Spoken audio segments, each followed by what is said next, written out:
Bonjour à toutes et à tous, tous les repériens. Alors ça, c'est la nouvelle Multistrada 950S.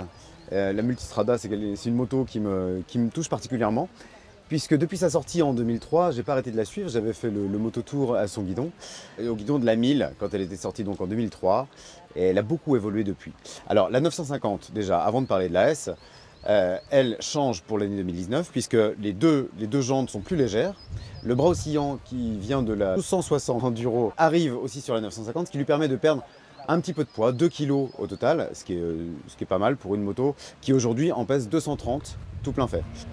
Quelles sont les particularités de la 950S? Elle bénéficie du pack électronique de la grosse 1260, ce qui fait que son tarif augmente de 2000 €, donc elle passe à 16 490 €, ce qui reste quand même assez cher pour un trail, alors un trail d'entrée de gamme pour Ducati, même si 950 c'est quand même une grosse moto, c'est quand même une grosse cylindrée, mais c'est pas une moto impressionnante.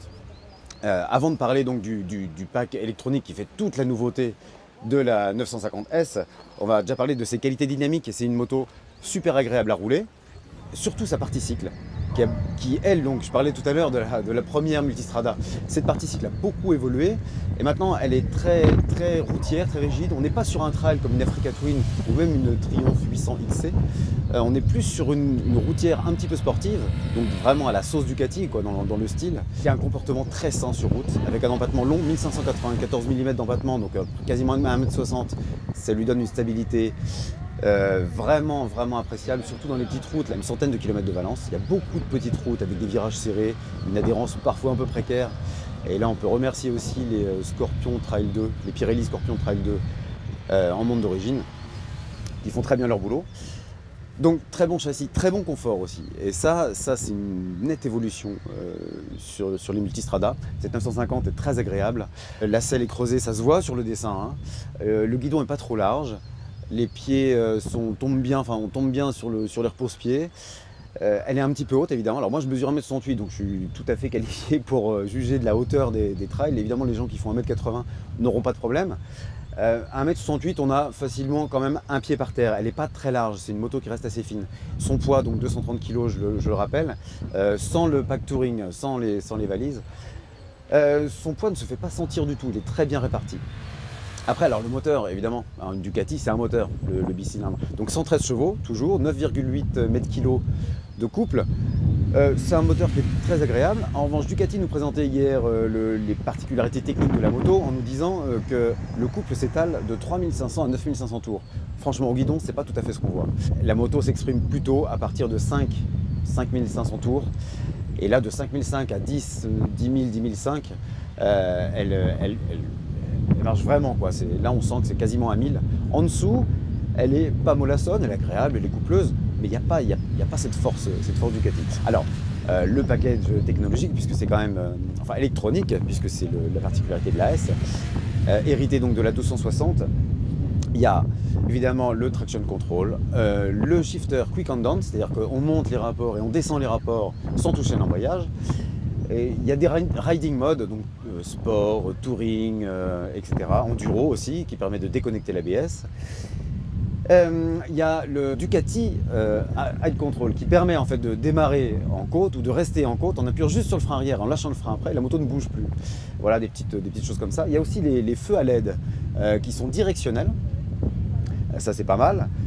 On a évidemment un ABS moderne qui s'adapte, et surtout les suspensions, des suspensions électroniques qui se règlent en permanence. Alors selon le mode qu'on choisit, elles peuvent se régler en roulant.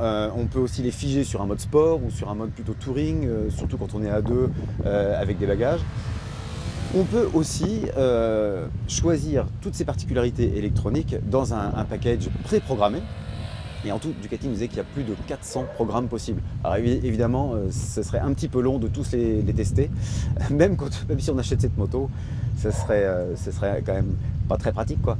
Donc on trouve rapidement quelque chose d'agréable au quotidien, notamment avec le mode touring. Le mode touring, moteur médium. Alors moi, franchement, j'ai pas vu trop de différence entre le riding mode, donc le mode moteur sport, et le mode moteur touring. Au niveau des suspensions, on le sent tout de suite.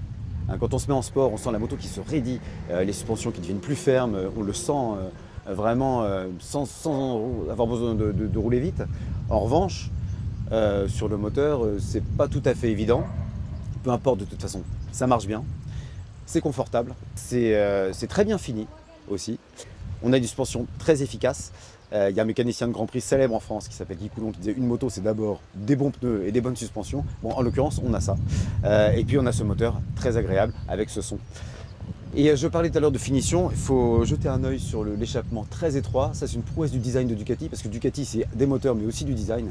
C'est ce silencieux d'échappement très étroit, très fin, qui tranche avec les gros silencieux qu'on voit parfois sur certains trails comme la 1200 Super Ténéré.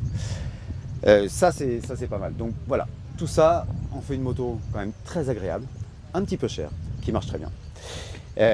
Dont on parlera évidemment un peu plus par la suite en comparatif. Pour l'instant, je vous propose de liker déjà cette vidéo et puis de vous abonner en bas à droite à notre chaîne. Et puis, je vous dis à très bientôt.